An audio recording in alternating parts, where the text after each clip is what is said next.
de Hooke. Posición del paciente. En bipedestación, realiza una abducción de 90 grados, antepulsión de 30 grados y rotación interna máxima de los antebrazos. Los pulgares deben de ir hacia abajo. Posición del fisioterapeuta. Colocándose delante del paciente, aplica una ligera fuerza en dirección al suelo, sobre el brazo que se deba ovalar. Test de Herbert. Posición del paciente. En bipedestación, lleva el brazo detrás de él con una rotación interna, con la mano a unos 10 centímetros de la columna lumbar. Posición del fisioterapeuta. Detrás del paciente ayuda a separar el dorso de la mano de la espalda. El paciente trata de mantener la mano alejada de la espalda. Test de Belly Press. Posición del paciente. Este puede encontrarse en sedestación o bipedestación. La mano del paciente delante del abdomen con el codo flexión de 90 grados. Posición del fisioterapeuta. Toma el codo del paciente o la palma de la mano y aplica una ligera fuerza para separar la mano del abdomen.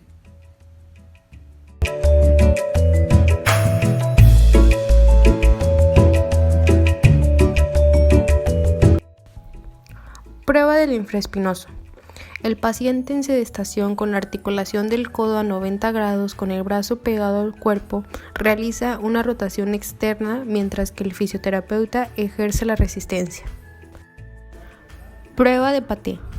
El paciente en sedestación con la articulación del codo a 90 grados y el hombro en abducción a 90 grados realizará una rotación externa mientras el fisioterapeuta ejerce resistencia.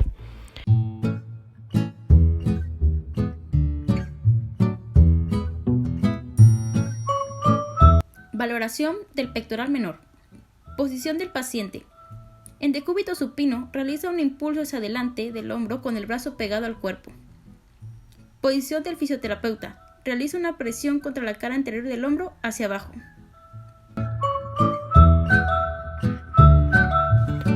Prueba de aducción cruzada. El paciente en sedestación con el hombro en flexión a 90 grados y ligera rotación interna ejecuta una aproximación horizontal pasiva del hombro. El fisioterapeuta coloca una mano sobre el hombro ejerciendo una resistencia y en la zona interna del antebrazo. Prueba de Paxinos. El paciente estará en sedestación mientras que el fisioterapeuta coloca el pulgar en el borde posterolateral del acromion y el índice en la parte superior del tercio lateral de la clavícula.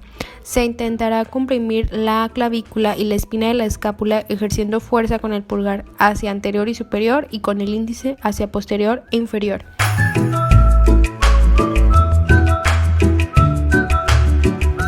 Prueba de NIR. El paciente estará sedente mientras el examinador, mediante una toma distal sobre el tercio proximal del antebrazo, efectúa una elevación anterior del hombro con este en rotación interna. La mano proximal se sitúa sobre la escápula.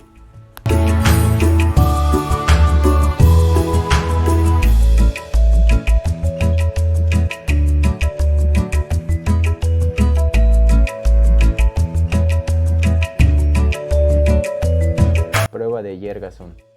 Paciente de pie, codo en 90 grados. El examinador sitúa una mano en el surco bicipital y con la otra sostiene el antebrazo distal del paciente. Se le solicita al paciente que realice una supinación del antebrazo contra resistencia del examinador. Test de Abbott y Sanders. Detrás del paciente se palpa el tendón largo del bíceps braquial con una mano y con la otra colocamos el brazo del paciente en abducción de 120 grados y rotación externa. Bajamos el brazo y hacemos rotación interna lentamente. Prueba de O'Brien. Paciente de pie con flexión anterior glenohumeral a 90 grados y aducción en 15 grados. Hombro en máxima rotación interna, codo en máxima extensión y antebrazo pronado. El examinador aplica resistencia hacia caudal apoyando su mano en la región distal del antebrazo mientras el paciente realiza contrarresistencia. Se repite la prueba con el hombro en rotación externa y antebrazo supinado. Prueba de velocidad de Bennett.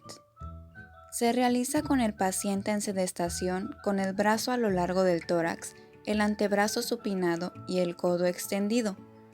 El terapeuta se encuentra lateralmente al sujeto con una mano palpando la porción larga del bíceps y la otra sujetando la muñeca. Entonces, le pide al paciente que realice una flexión de hombro contra resistencia. Prueba de aprehensión anterior. Se realiza con el paciente en decúbito supino con la articulación glenohumeral en abducción de 90 grados y el codo en flexión de 90 grados.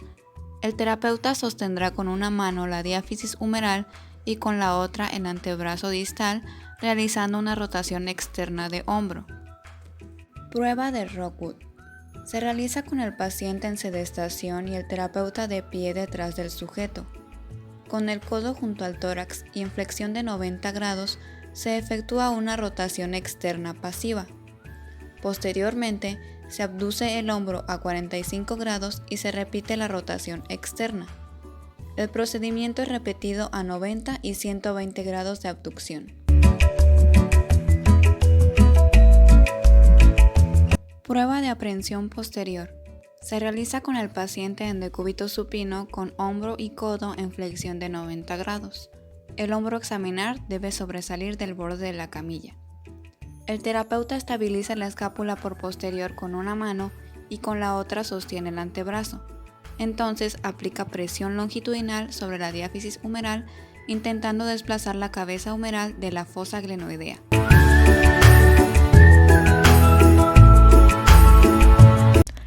Prueba de Hawkins-Kennedy. El paciente estará en sedestación con el hombro y codo flexionados a 90 grados. El examinador estará de pie sosteniendo el codo y el tercio distal del antebrazo. Se llevará a una rotación interna forzada. Prueba de Yokun. El paciente estará en sedestación con la mano en el hombro contralateral, mientras el examinador está de pie sosteniendo la escápula. Se elevará el hombro por encima de la horizontal.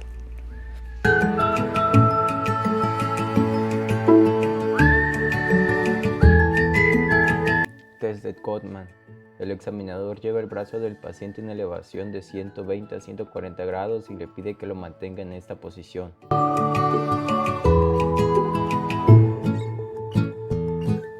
Prueba de Speed. Paciente de pie, codo extendido, antebrazo supinado, húmero neutro o en ligera extensión para elongar el bíceps braquial. El examinador sitúa los dedos de una mano en el surco bicipital y con la otra sujeta la muñeca. Se le pide al paciente que realice una flexión de codo y hombro simultáneamente contra resistencia. Prueba de Dawburn. Se realiza con el paciente en sedestación y el terapeuta posterior a él. El terapeuta realizará una toma anterolateral del hombro del paciente y otra toma en la muñeca, para posteriormente realizar un movimiento de abducción pasiva hasta 90 grados, a la vez que hace palpación y presión del espacio subacromial. Durante el proceso de valoración, se pueden realizar diversas pruebas con la finalidad de que el fisioterapeuta recopile datos sobre el paciente y su dolor. Las pruebas previamente mencionadas son algunas de este gran conjunto de pruebas para la evaluación de hombro y cintura escapular, que buscan ayudar al fisioterapeuta a detectar y diferenciar las patologías que puedan estar presentes. Como bien puede ser inestabilidad a causa de una luxación, una fractura, daño en estructuras asociadas, entre otras. Y en base a esto, realizar un plan fisioterapéutico asertivo.